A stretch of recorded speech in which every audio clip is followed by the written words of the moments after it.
I am notorious for winging it and using my common sense when it comes to trying new things. But for this garden series, I'm actually challenging myself to follow protocol. So hello, beautiful ones, and welcome to my Maximalist Garden series. This is the first episode to a 6-part series where I'm building out multiple garden spaces throughout my front and across my backyard. Starting with my tea garden. I am your stereotypical think I can do all things through life, which strengthens me. So I'm really challenging my Erykah Badu by planting this tea garden.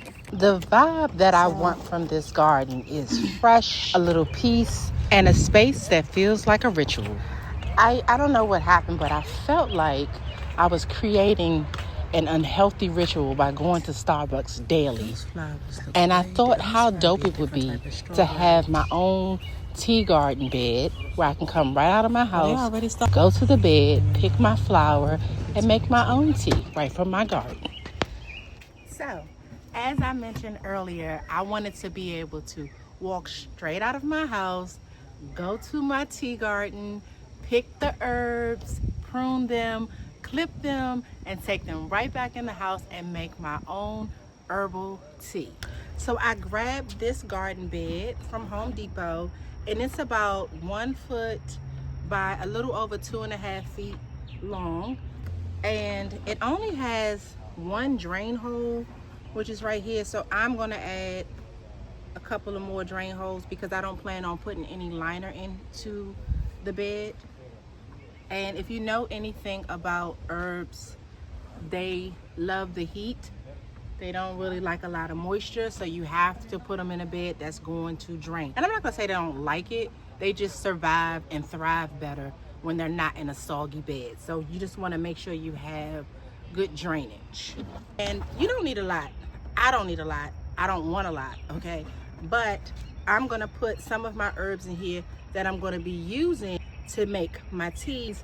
So herbs like lemongrass, rosemary, lavender, chamomile, sage, and a couple of other herbs that all work together. But before we get into that, let's go ahead and drill these holes.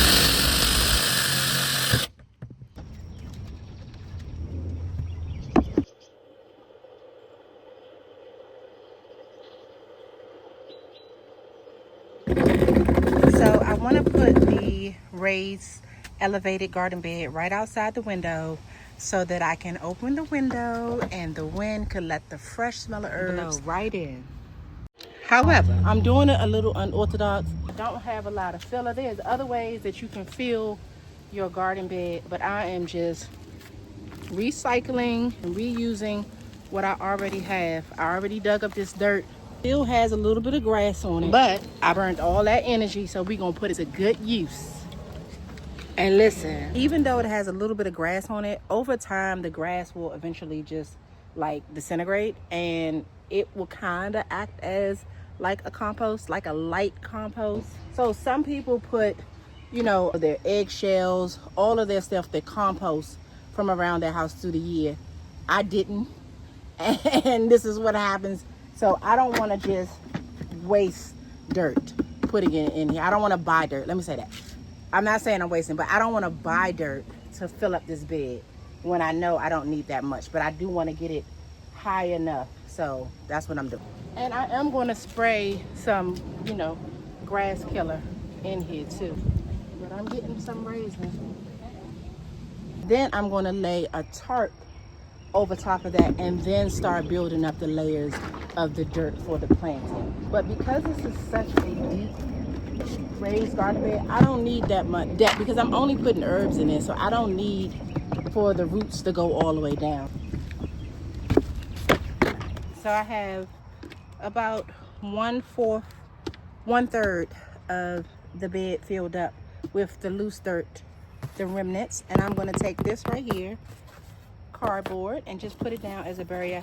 I am, even though I don't need to, but I am going to poke a few holes in here just because I want to. And then I'm going to start adding, layering up the dirt for the actual herbs. I was going to put peat moss in this bed, but peat moss can be a little acidic, and herbs don't really like acidic. So I don't think that I'm going to use peat moss. I think I'm just going to go right in with the layers of the dirt, which just organic dirt, and then also maybe a little bit of potting mix. So 100%, right? I'm gonna put 70% raised garden dirt, organic, and then I'm gonna put 30% potting mix, okay? And then I'm gonna mix it all together.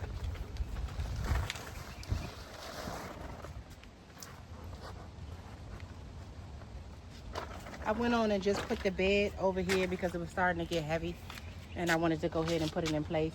Now, aesthetically, it is not matching.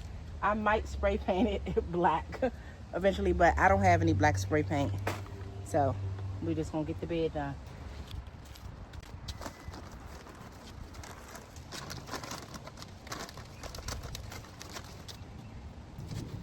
It's getting ready to rain. Come on, girls.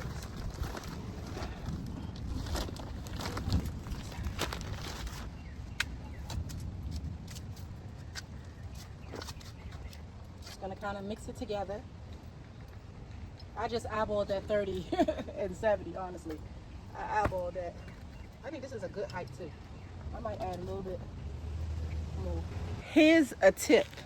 If you've never used an elevated garden bed made out of like a hard plastic, even though I drilled those 4 holes in the bottom and it does have a drain hole, I'm probably still gonna add a couple of more holes on the side, because when you have like a really hard downpour, the water holds in it and it makes it bow out.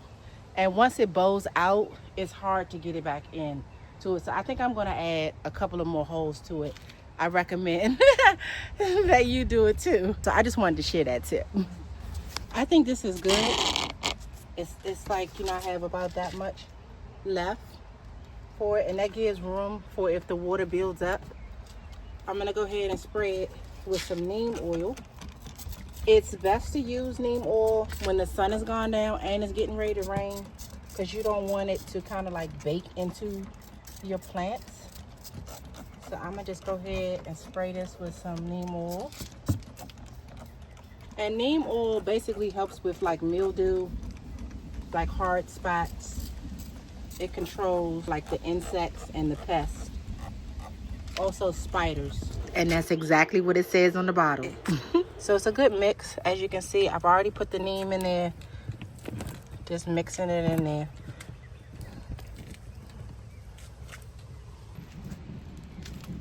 So the first herb that I'm going to put in the bed is rosemary.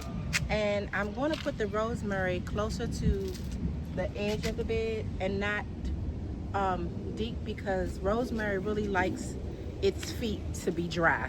So I don't want it to have too much moisture, and the seedling is already dry a little bit. It's like a light moisture, but you can see. Now, rosemary is known to improve your memory, focus, and clarity. I think also it's a good tea to sip while journaling or gardening. So the next herb that I'm going to put in the bed is going to be lavender. And there are different varieties of lavender. This one is called the Grosso lavender, and it's very big and pretty. However, I don't recommend using this to eat with. You can, but it's very, very strong. So if you do use this, you need less is more.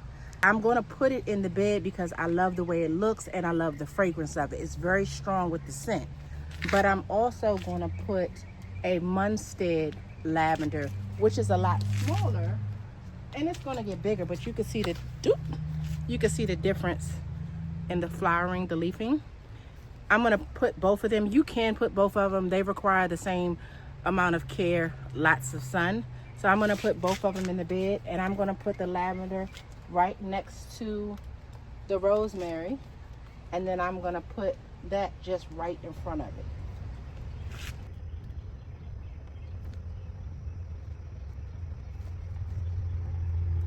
So I also have the Munstead lavender, which is more used for eating. So it's a small one. I'm just going to put that right next to the big lavender.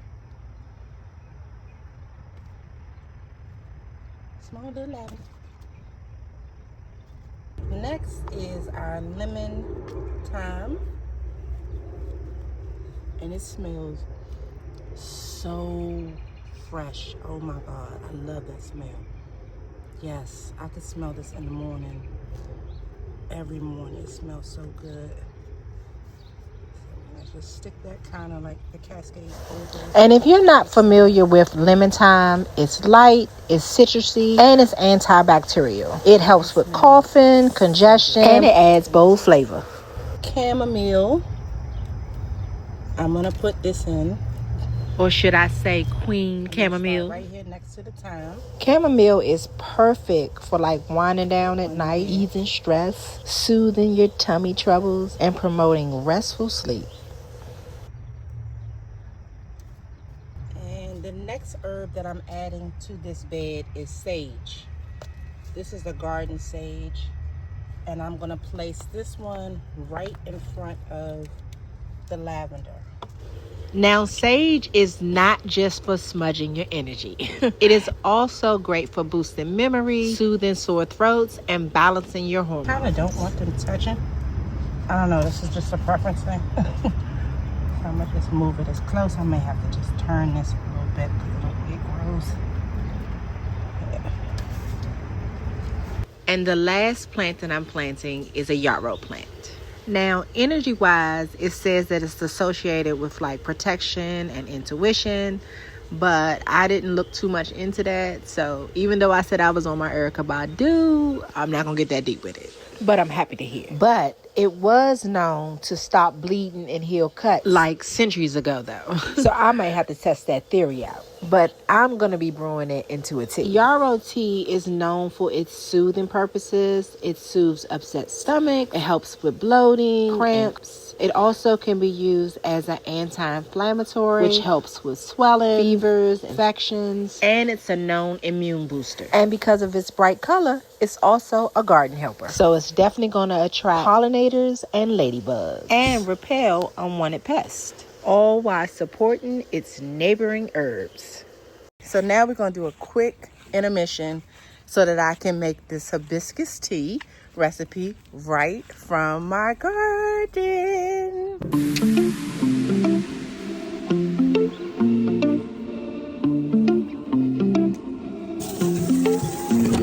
Okay, now, so when it comes to making this hibiscus tea, you have so many things that you can add to it that is natural, that will keep it to a natural taste, not too sweet, just very healthy. You can use stevia, which is a plant known to be a natural sweetener. It's also known to be sweeter than sugar, like a lot times sweeter. And the good thing is it's 0 calories, carbohydrate free, diabetic friendly, heat stable, making it great for baking or steeping in your tea. You can also infuse it with fruit. So that's what I did. I infused it with strawberries and I just added simple honey because I'm using it for my lungs because I'm out here working in the yard and my asthma is real. And just when I was in my Erykah Badu zone, would you look at this earth? Ah!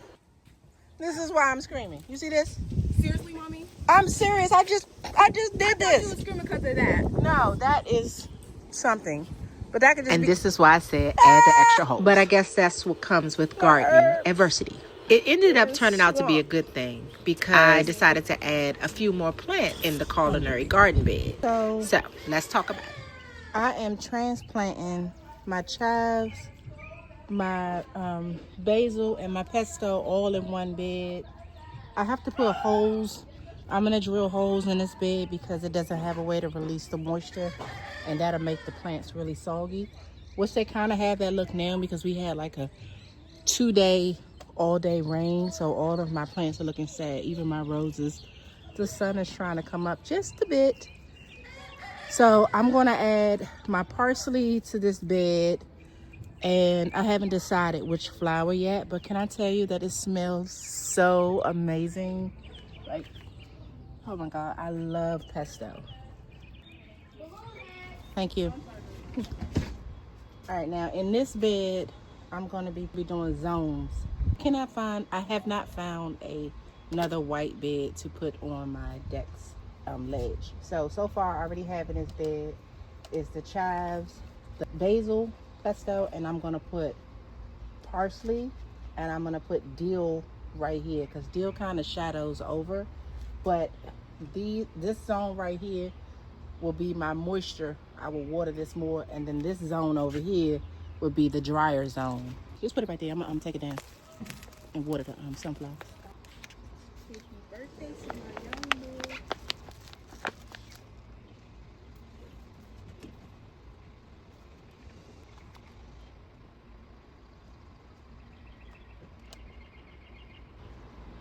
I meant to say lemon thyme. Lemon thyme, not lemongrass. I'm gonna put lemon thyme. Another fragrance that I love.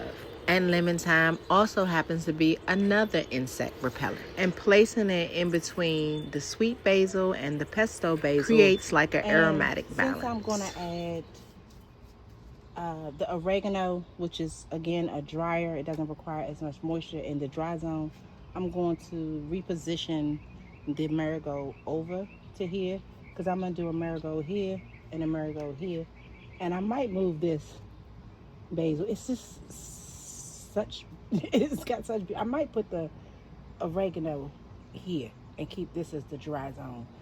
I just don't want the kids bumping into it, that's all. I should just put the marigold. You know what I'm gonna do? No, we need it all in that zone. All right, let me do it. And I'll be right back. Oh, I ain't press it. It's already, it don't take much. It don't take much.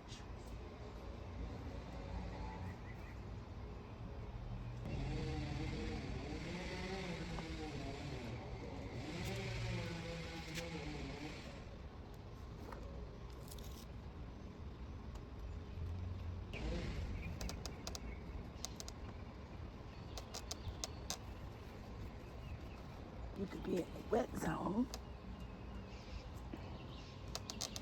That's what I said. Plants are resilient. Look at that. Look how much it has rooted in that little corner. Now, I could technically transplant this somewhere else. I should put it in its own pot. But for now, I'm going to just put it right here. But this is about as big as it's going to get if I keep it in this pot. The roots ain't going to go but so far. And then I'm going to break some of that off. I'm going to just try to get you in there. You might have to go in your own pot now.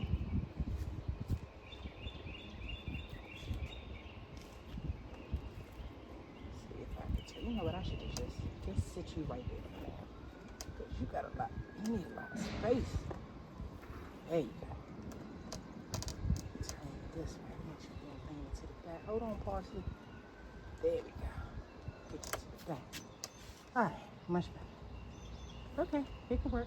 Let's pack everybody in. Get up there. Chives straight up. I'm going to move the chives over a little bit too. So I decided to move the pesto basil over because actually the pesto basil, it could be moisture or dry. It is very hybrid. And I decided to move the lemon thyme to the front and then put the oregano in the back and then the marigold in the middle. I'm going to put it right back here because dill is going to create airflow. We're going to get right out of my kitchen, right here to get whatever herbs I need to add flavor to my food. And just like that, the first episode to my garden series is finished. So today I shared with you my tea bed that was filled with sage and chamomile and lavender. And I also shared with you my culinary bed that had chives and oregano and pesto. And before we go, I have an updated clip of the herbs now. Pretty. That's so pretty. Look at that. Sprout. Look at me. I'm gonna get ready to cut this down. Look at that beautiful chives, nice and green. Lemon thyme looking good. Oregano flowing over. Been in here a couple of days. Look at that chamomile. Hey, your girl know what she doing. Alright, look at that. They have sprouted. This is how they were before I put them in. That's how small they were. Look at that. Prune them back. Yes, ma'am. Now this is what we got left to put in the ground.